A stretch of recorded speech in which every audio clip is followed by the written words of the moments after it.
Jukabog against Jerry stack. Sounds like it might. I think he might indeed. Worst matchup and why? Alex Bertoncini. Duke Reid. Duke Reid. He has been given a title. Yeah. Sir Reid. Raoul Duke. Yeah. And now he's just Reid Duke. I kind of think he may have just been better off leaving it Duke Reid Duke. Maybe he may have appreciated that and getting the title. But here we have on the left Alex Bertoncini versus Reid Duke on your right in the quarterfinals of StarCityGames.com Open Series here in Boston. The legacy portion, Alex Bertoncini playing Merfolk as always. His go-to. You're listening right now. That dulcet voice you're hearing, Joey Pasco. I'm Adrian Sullivan. Turn 1, Reid Duke is a Scalding Tarn, and turn 1, Alex Bertoncini is an island into a Merfolk cut purse. Isn't that the curse catcher? Oh, curse! Why did it say Merfolk cut purse? I don't know what a Merfolk cut purse is. Curse catcher. Oh my goodness, it's been a long day. I don't even know if there is a Merfolk cut purse. I know. I'm kind of curious. There's many cut purses. I don't know if there are any Merfolk cut purses. Just the Demir and the Rishadan cut purse, both of which one is a spirit, one's a human pirate. So man, the Rishadan cut purse is a saucy one. And Demir cut purse, that was in my old vintage deck. So yeah. I like that was one of my favorite cards out of Ravnik at the pre-release day. I was trying to trade for it, but I only walked out of there with Dark Confidence, which now, in hindsight, was just fine. Brainstorm comes out. You can play both those in the same deck, you know. That's true. Yeah. I remember trading at the pre-release, and I remember walking out with 4 Dark Confidence and 4 Temple Gardens as like the cards I had traded for. Now, Alex Bertoncini here. He is definitely looking to close the gap between him and Jerry Thompson today. If he is able to get a win here, he will go to 121 points plus whatever he picked up yesterday. And he could be very well knocking on the door of the Player of the Year race with Jerry Thompson. Right now we're waiting for Reid Duke, or Duke Reid Duke, to resolve that brainstorm and go to his turn 2. Yeah. Now I don't know if Jerry played today in Tarmogoyf. He was days for the Tarmogoyf. Days for the Goyf. And I think Reid Duke is okay with that. Yeah, I'm not sure. Did Jerry T play in the Legacy portion today, or was he drafting? I'm pretty sure he did some events today. Yeah, he was here. Just don't know what he was playing. Wasteland. So Wasteland on the tropical island. So it's a curse catcher in play versus a volcanic island at the end of this turn. Turn 3, Reid Duke lays a forest and Green Sun Zenith for 1. Curse Catcher takes care of that. Now it's Forest Volcanic Island versus nothing. Yeah. Well, we do know Alex does have an island in hand, which he returned with the days. Alex asks a card question. How many cards you got? Lays maybe an island, maybe a Mutavault. What's he going to go with? Lays Island Aether Vial. Says go, if that resolves even. Reid Duke thinks for a moment. I think he says okay. Reid Duke untaps. Aether Vial's one of the better cards in the Merfolk deck. I almost imagine Aether Vial as a card that Alex might potentially sideboard out if he's desperate for cards, because he really feels like he needs to fit in a whole bunch of cards. Yeah. I mean, Aether Vial is huge mana for Alex. The mana value of an Aether Vial is absolutely insane. But I mean, chopping out Merfolk is hard, and he said that he's not sure what to take out. Maybe you start just kind of pulling your hair out and wondering, well, maybe this is a crazy idea, but go with it. Merfolk Sovereign I would take out first. Hero the Great Glass Spinner is another one. You've got Green Sun Zenith for 2. This one works. Expect maybe a Tarmogoyf, probably. Yeah. Now our prediction for this matchup was that Reid Duke was going to take this one down, but Alex is going to definitely try to make it a fight. Yeah, I mean, just because Alex thinks this is a terrible matchup doesn't mean he's not going to try to win.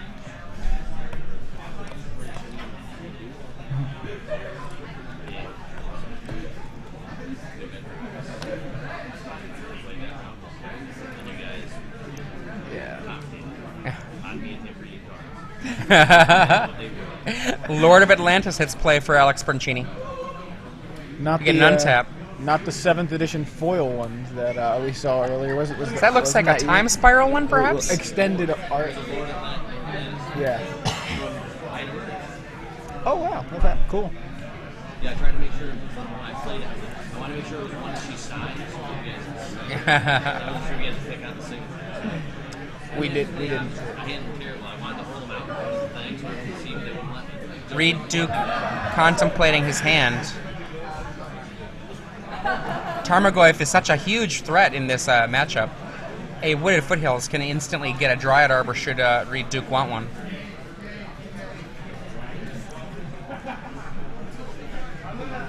Thank you. All right, now we have the deck lists here. I don't think there are any surprises for us. We've seen them both earlier. Oh, cool. Oh, let me leave them there for now. Yeah. Here. Thanks. Just gonna quick glance at him. Yeah. What do we have? Vendilion Okay. Click takes a glance. Kira, Merfolk Regery, and a Curse Catcher.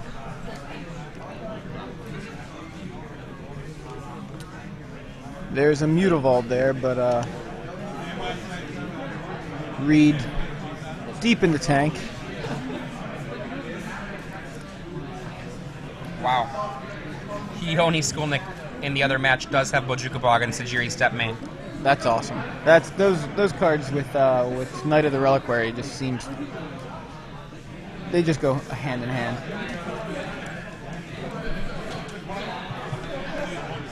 Okay, so Vendilion Click still looking at Kira, the Great Glass Spinner, Merrill Regery, Yeah. Mutavault, and Curse Catcher. Reid trying to decide. So Curse Catcher goes to the bottom. Alex gets the card off the top.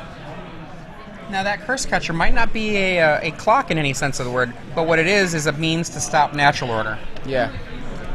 So Reid lays a Taiga off of the Wooded Foothills.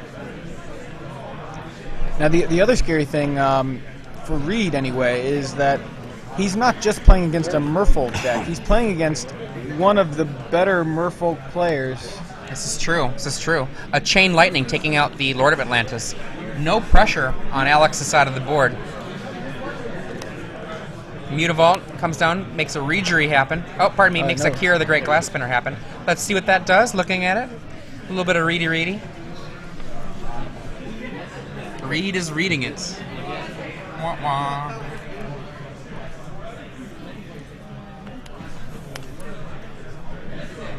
Reid draws. Both of those bash in Tarmogoyf and Vendilion Click. Kira, considering a trade with Vendilion Click, does it. Yeah. Tarmogoyf cracks in, getting a good hit in. Dryad Arbor hitting play from Reid Duke's hand. And he passes the turn. Alex untaps, draws, and believe it was an island off the top.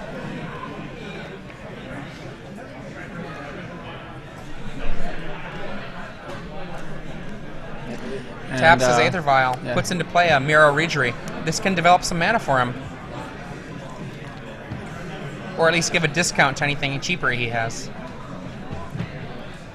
That Mutavault has already been in play, so it could come in as a 3/3. Certainly could. Casts a Coral Helm Commander targeting an island. That untap will happen unless a Stifle is forced, it stops it.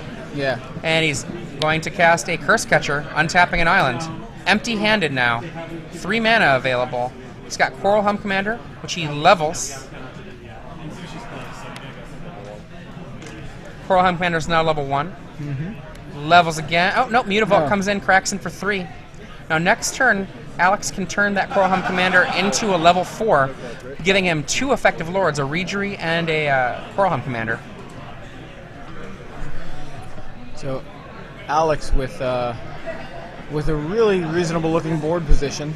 Although Tarmogoyf on the other side of the table is something of a threat to that board position. Mero Regery, of course, does have a tap ability as well as the untap. So a single Merfolk, even if it were to get countered, would knock out Reid's defenses. Yeah. However, Alex, empty-handed, also does not have a way to stop natural order if that were to come down. Other than swarming around it, of course. Yeah, pretty much. to the air is a reasonable thing for that Coral Helm Commander to do here. Currently a 3/3 because of the Merfolk Reejerey. It could very easily become a 5/5. 3 mana. Is it going to be another Reejerey? It is. That is another Reejerey untapping a Mutavault. Does that resolve?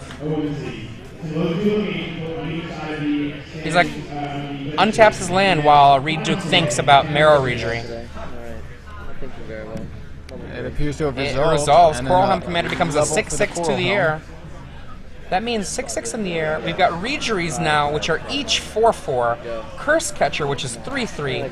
A huge amount of damage that's going to take out Reid Duke next turn pretty much no matter what Reid does.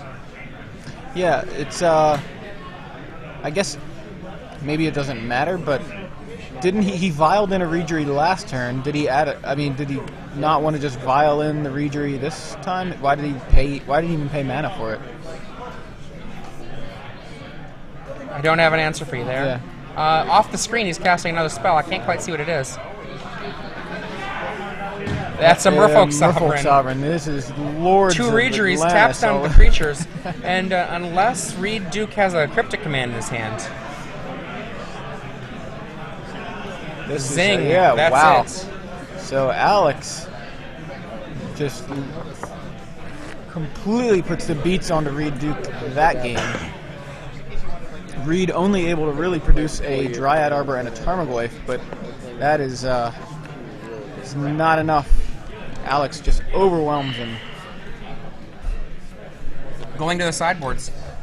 Now, Alex didn't feel very comfortable with this matchup, but I mean, what he did here is he just played Merfolk, right? Yeah, he just And had gas, yeah. What does Merfolk do? Puts out Lords and then makes everything a huge monster. Yeah, it was just, I mean, there was a Tarmogoyf on one side of the board and about 5 or 6 Tarmogoyfs on the other side. I had no idea what I was as doing. far as the power was concerned. It was, I mean, having he had 2 Reejereys, a Merfolk Sovereign, a Coral Helm Commander, so 4 Lords. Pretty ridiculous. Yeah, he had 4 Lords out of his 4, 8, 10. You know, he's got a couple Lords in there. There's a couple more in there somewhere. So Rashad has just pointed out that there is a surprise Twitter contest. Oh my goodness, what is the surprise? We are giving away 3 months of StarCityGames.com premium membership. If you tweet your answer to the trivia question we're going to give you at the hashtag SCG Premium. I definitely am confident about the trivia question I think will be asked. We'll be tweeting this to the SCG Premium. So and if you have a question, I will type it yeah, up and we can tweet it. Nicholas Malatesta is not on screen right now. He's in the top 8 of this Star City Games Legacy event. What tribe is Nicholas Malatesta playing in this top 8? What tribe of creatures is he playing in this top 8?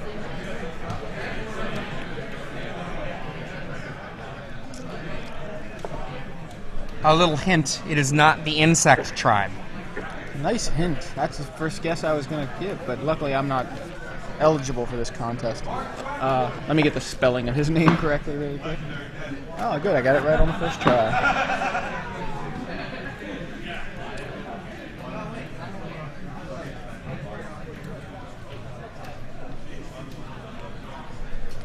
All right. So anyway, their Merfolk Swarm took Reid down in that game. So here in game 2, as we were saying earlier, not only does Reid have access in the sideboard to Kitchen Finks, he's got 2 copies of Umezawa's Jite, which we saw Reid use to great effect against a Merfolk deck in round 1, game 2.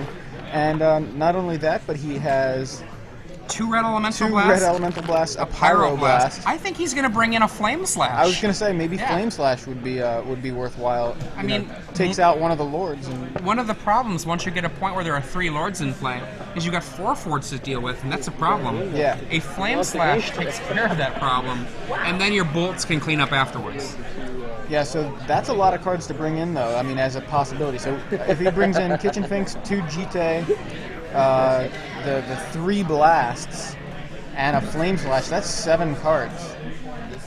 So maybe he doesn't bring in so many, but I mean, what does he take out for with 7 cards? I think Vendilion Click is actually weak in this Yeah? matchup. Okay. There's so much redundancy from his opponent's deck that Vendilion Click is basically a 3-mana peak. I don't know that that's sufficient. Okay, so that's 4 cards. He needs to shave 3 more out somewhere. I also think that Daze is potentially quite weak. Yeah? I mean, basically Force of Will and the Red Blast are useful because you can protect your natural order from happening. The Daze is probably not going to protect your natural order from happening. Fair enough. I get that logic. That makes sense. And then Alex. Alex, I honestly, if Alex doesn't know what he's sideboarding in or out, I don't want to try to make much of a guess here. He said he had 13 cards he could sideboard in, or 12, I should say. It'd be nice if Sower of Temptation could take a Progenitus, but it can't. Sower can take a Tarmogoyf. Sower can take a Noble Hierarch. Yeah, I mean, it is relevant, but... Sower costs 4 mana against a deck with Burn. It's a hard call. I mean... Make him waste the burn on a Sower? I know he's bringing in 2 Lawan. Makes sense. Bet he'll bring in 2 Umezawa's Jitte because he's seen Umezawa's Jitte from Reid Duke. And even if Umezawa's Jitte is only okay against Reid Duke's creatures, Umezawa's Jitte is pretty good against Reid Duke's Umezawa's Jitte. Yeah. So I'm gonna bet that the Merfolk Sovereigns and the Kira come out. That's 4 cards. After that, I'm really not sure where to say. Yeah, and apparently Alex wasn't either, so he's going to do his best guess here. 2 Umezawa's Jittes and 2 Lawans. That means he gets to maintain the integrity of his Merfolk deck and still be a Merfolk deck. Remember, when you've got linear decks like you have, let's say, with Affinity, with Goblins, other tribes, it's often very dangerous to do much sideboarding, because if you do, you can simply cease to be the deck you once were.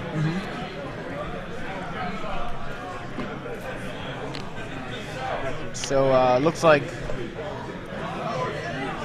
both players happy with their hands, and Reid Duke leads off with, I believe it was a fetch land. I can't see, it's under the word finals next to the word quarter there for quarterfinals, but he fetches into a tropical island. And a turn 1 Noble Hierarch from Reid Duke.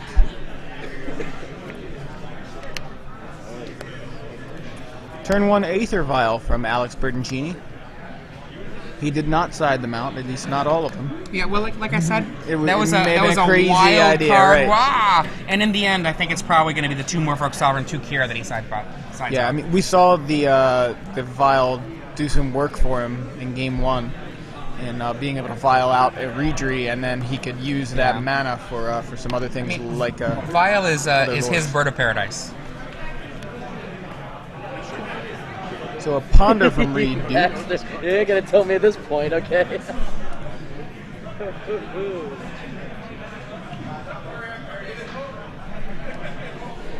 Thinking, pondering, to be more exact.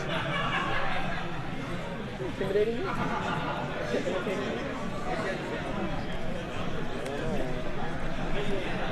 And he puts him back, draws a card, and plays a Taiga. Yep. And in with the Hierarch.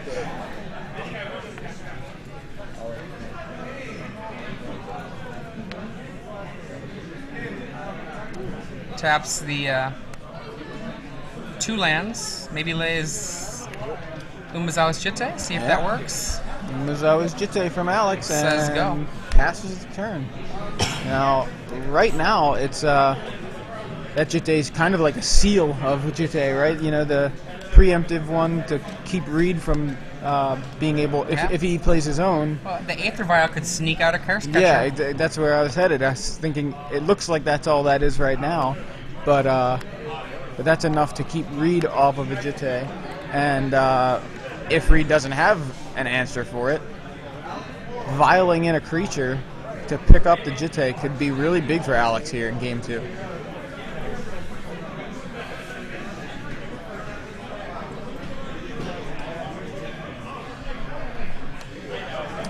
Wooded Foothills from Reid.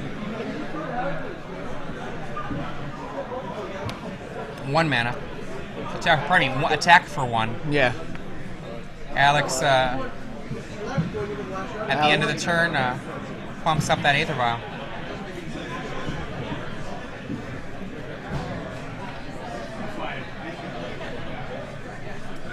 They almost made Aether Vial and Mercadian Masks, but then they decided that it would be too good, so they made it really bad and printed it instead. Yeah, I'm confused. There's a Merfolk, or a a Silvergill Adept. A Merfolk Silvergill. Merfolk Silvergill. I know exactly what it does, but what its name is. But there's a Lord of Atlantis to join it. So, Vilden Silvergill Adept and a bought and paid for Lord of Atlantis comes down alongside a Wasteland, which looks like it's going to do some damage to that Taiga as Alex decides, okay, he hit the tropical island after throwing the Wasteland behind himself.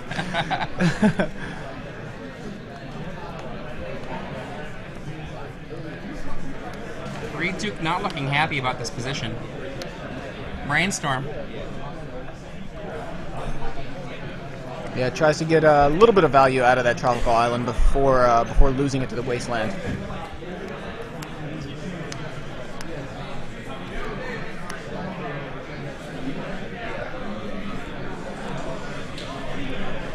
This is pretty interesting, considering how Reid handled Merfolk so handily in round 1.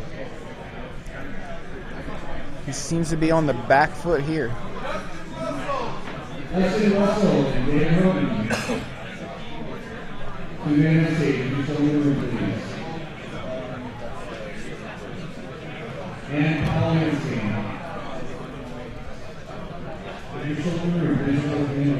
Cards back on top for that. The Brainstorm in the yard first, then spends a red, burn, Lightning Bolt, Lord of Atlantis, and then the Wasteland resolving, Tropical Island finally in the yard. Untap.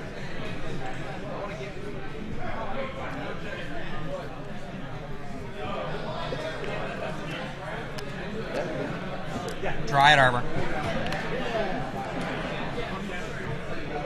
Could be just a chump blocker at the moment. Gerard won. Gerard won 2-0. That's your prediction was correct.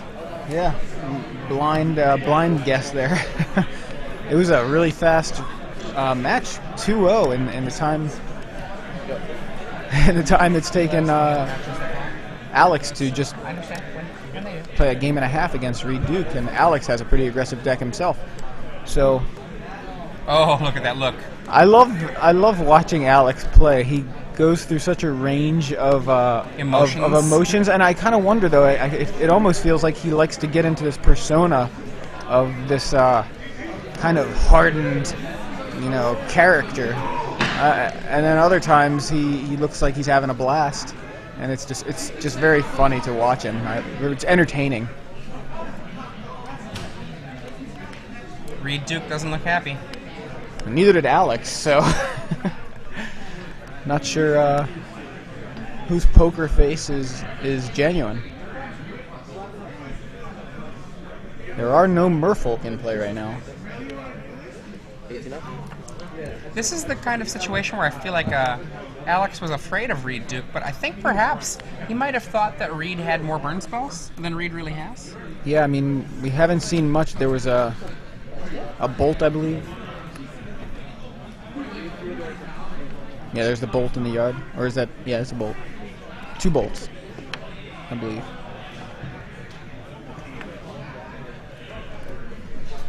So, Reid replaces his wasted tropical island with a fetch land, and at the end of Alex's turn, and now plays a volcanic island, and again... Oh, is that a natural order? 1, 2, 3, 4. Yeah, he tapped the Dryad Arbor and the Hierarch. Big frowns on Alex's side. 2 lands, natural order for a Progenitus. And Alex vials in a Coral Helm commander at the end of turn. Coral Helm is going to have to go to the air and have some help Yeah. to be able to beat this. Even with a in the air and with a Jit, I think it's pretty rough for him. He's only got 2 islands in play.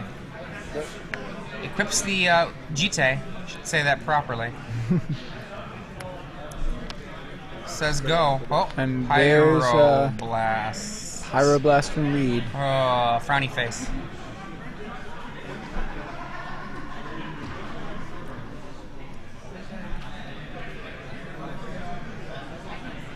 And he Goes to the sadly yard. puts it in the yard. Untap.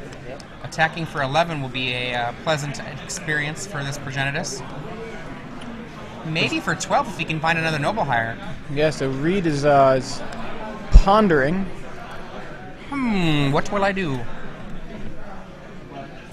Just trying to see what kind of options he has before deciding to just swing in with the Progenitus.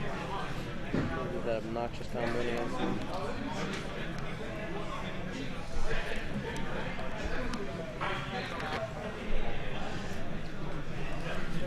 Shuffle, shuffle, shuffle. Amusingly, that is the Merfolk Ponder. Yeah.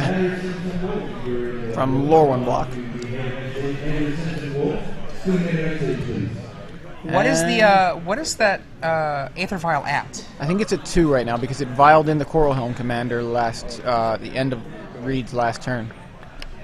There's a Lord of Atlantis. And that looks to be what Alex is doing here as well. Now, for this Lord to work out, what's going to have to happen is the Lord's going to have to survive. It's going to have to equip the Umezawa's Jit, and another Lord is going to have to come into play. Or else, it's all not going to work out. Vendilion Click. Let's check and see what you got there, Alex. That's enough for Alex. I don't want to show you. All right, going to Game 3. Alex Bertoncini versus Reid Duke here in the quarterfinals of the StarCityGames.com Open Series in Boston. Alex, not a big fan of this matchup, but did manage to take Game 1. But Reid comes back with some of his sideboard hate in Game 2 to take that one down. So we're going to find out momentarily who will advance to the semifinals. I'm Joey Pasco, joined by Adrian Sullivan. Hello, hello.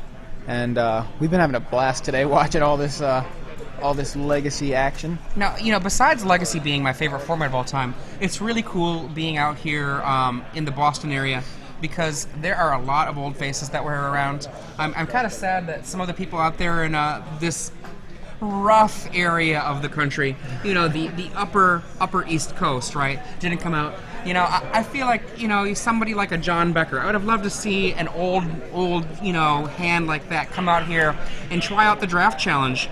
Day 2 draft challenges are awesome. Darwin Castle won the first draft challenge today. And it could have been someone like, a John Becker. It could have been somebody like a Richie Frangiosa. The other locals that we saw, Brian Kibler kind of, broke out here in this area. He doesn't live in this area anymore, but he did come out to visit his family and play some Magic. We had a bunch of other names that are out here. Mike Bergoli, for all of you old school players, he was out here. Josh Ravitz took the trip, I believe, from New York City. Noah Swartz is currently out here for school, so if you're a GG's Live fan, Noah Swartz of the Chicago area, he definitely has done some GG's Live work and now is out here in the Boston area. There was a Melissa DeTora and Brian Lynch sighting yesterday at the very least, and numerous other players as well.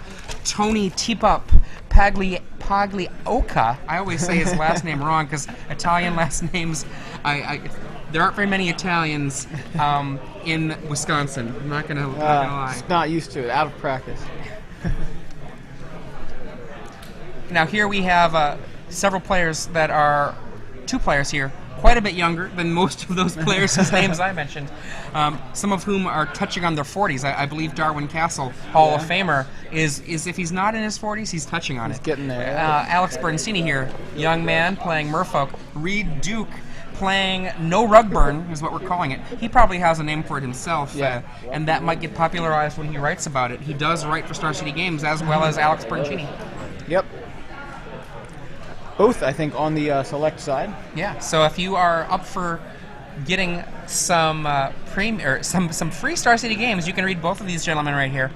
On the other hand, at the end of this match, one lucky person out there will be getting 3 free months of premium if they answered correctly the trivia question that was posed earlier at the hashtag SCG Premium, where gifts await you. 3 free months of premium for one lucky Twitterer out there.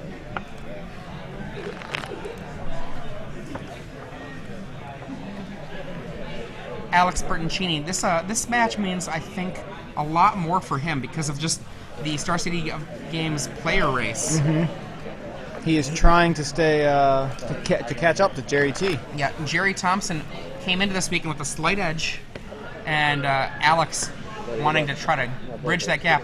They give each other a friendly shake for this game 3. It's a thing I'm always a fan of. Shake before game 1, shake before game 3. Sounds like happens. the plan. Yeah. Sounds good to me. Now, interestingly enough, Alex playing Merfolk all the time, famous for playing Rug in Standard and Jund in Standard. The name of his column is Advice from the Fae, and I'm not sure. I should ask him about that. Well, he used to be a fairy player. Yeah, I mean, I guess that's what it is. It's just one of those things. Island. Full art island. Wooded foothills. Reid knows there are no stifles to be found here, but he does politely offer the opportunity for Alex to do something.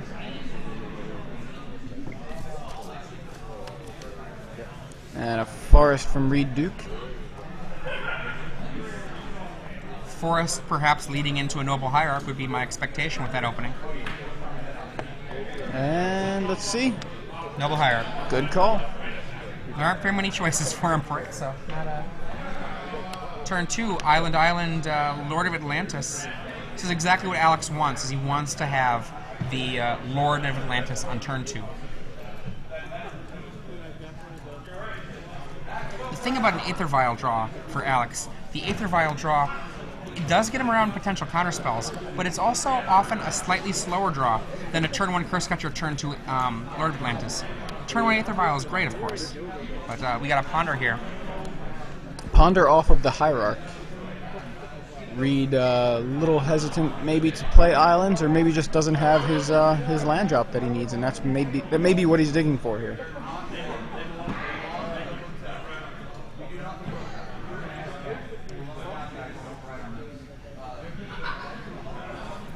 I am kind of wondering what the land situation is.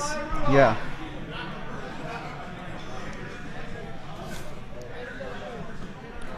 I mean, if he doesn't have an answer for that Lord, then he's certainly reluctant to play out an island. He does only run 19 land in his deck. Not reluctant at all, because there's a volcanic island and a second Noble Hierarch. So that's 4 mana on the table. He can lay a land and have natural order with Daze protection. There you see a Merfolk Regery making that Lord of Atlantis, if it resolves, into a 3/3. 3/3 island. Oh, actually, the Lord is not Island Walker. Lord itself, not Island Walker. Right. But access to Bolt here would be good for Reid Duke. No Bolt is almost certainly a way of saying I don't have Bolt. Yeah. End of turn, Pyroblast? Brainstorm? Brainstorm. Brainstorm, yep. Yeah.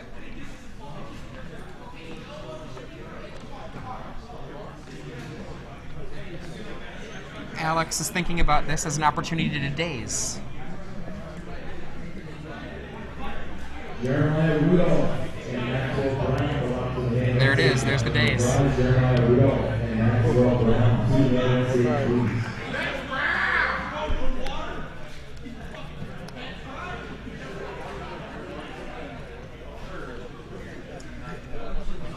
Okay, and here we see Umezawa's Jite from Reid Duke. A Misty Rainforest is cracked to go search through the library. He's wait a second, he says. That Umezawa's Jite, give me a second to think about it. Okay, there we go. The Misty Rainforest gets a volcanic island.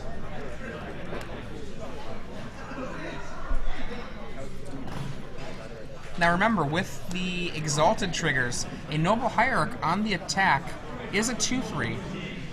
Equipping up a Umezawa's Jite means he can then finish off that Regery if it chooses to block. Alex just takes it 2 counters on the Umezawa's Jite. Right now, a Jite can't kill either of those lords.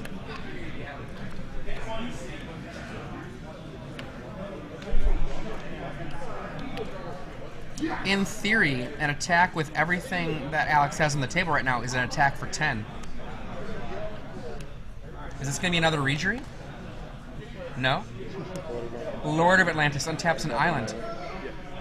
Now his lords are all 4/4s. And that is going to be 4, 4, and 5. 13 damage.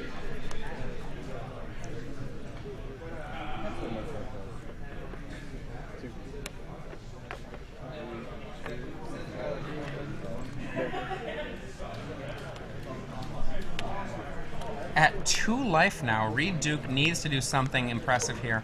I predict he's either going to extend the hand, look at that frowny face, extend the hand, or cast Natural Order. Even a Natural Order isn't particularly going to save his bacon here. He needs really, he needs some Pyroblasts is what he needs.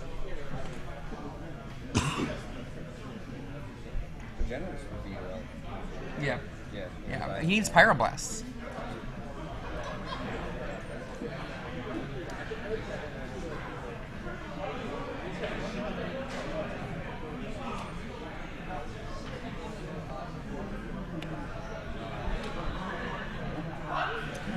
He puts down a Taiga, attacks. He's attacking here for 2. Alex is considering a block.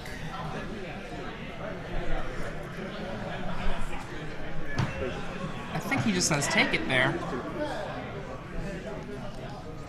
Reid Duke pumps it. Not sure what the pumping does there. Or no, he just accumulates the counters. That's all he does. He could have the Pyros here. Vendilion Click.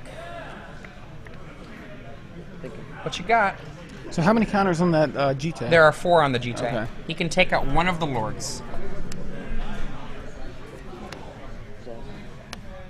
Can also gain 8 life. Right. Oh my goodness. That is a monster hand. Lord Island Days. Now, unless Reid Duke has Pyros in his hand, that's it. He needs a Pyro in his hand, or that's it. Every creature Alex has is a lord.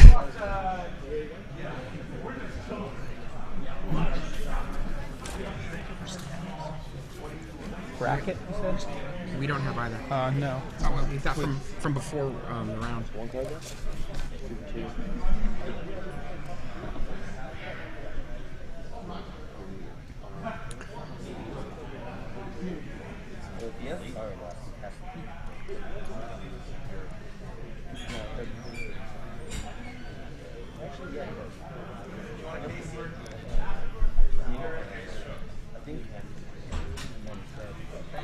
Now, let's pretend he has a Pyroblast in his hand, or a Red Elemental Blast.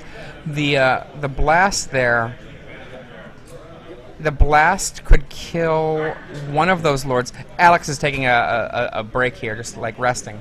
A blast here could kill one of the lords, and then there's still 3, 6, 10 damage coming in that can't be blocked, no matter, you know.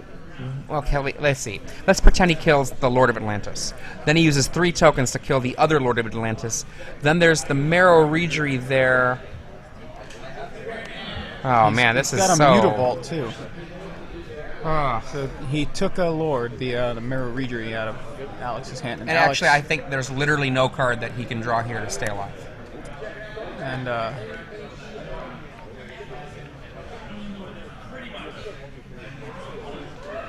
well, here, actually, Pyroblast, Lord of Atlantis. Umezawa's Jite down, other Lord of Atlantis.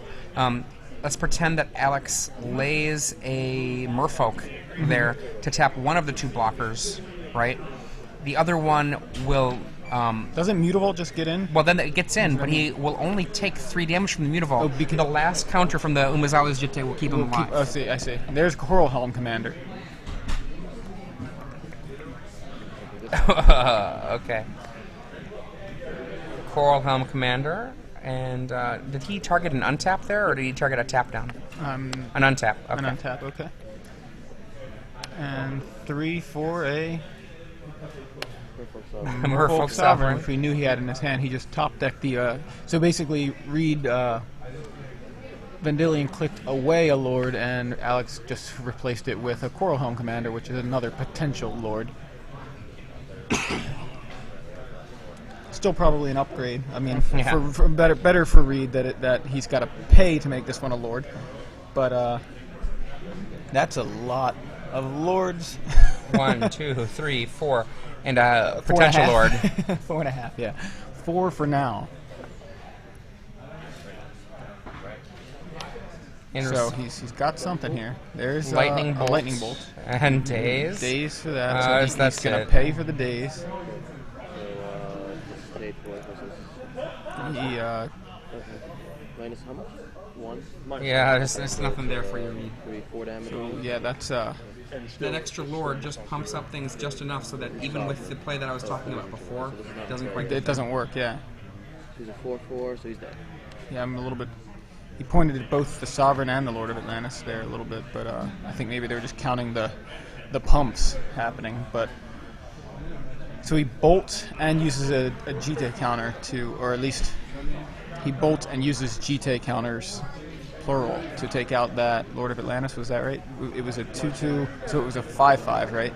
So the bolt plus 2 GT counters needed to happen. So the other 2 GT counters, no. Alex I'm- attacks with the Reid Yeah. Journey. Yep. It was a lot of finagling. Yeah. Woo, Alex Bertoncini. Oh, look at he's smile. Suddenly so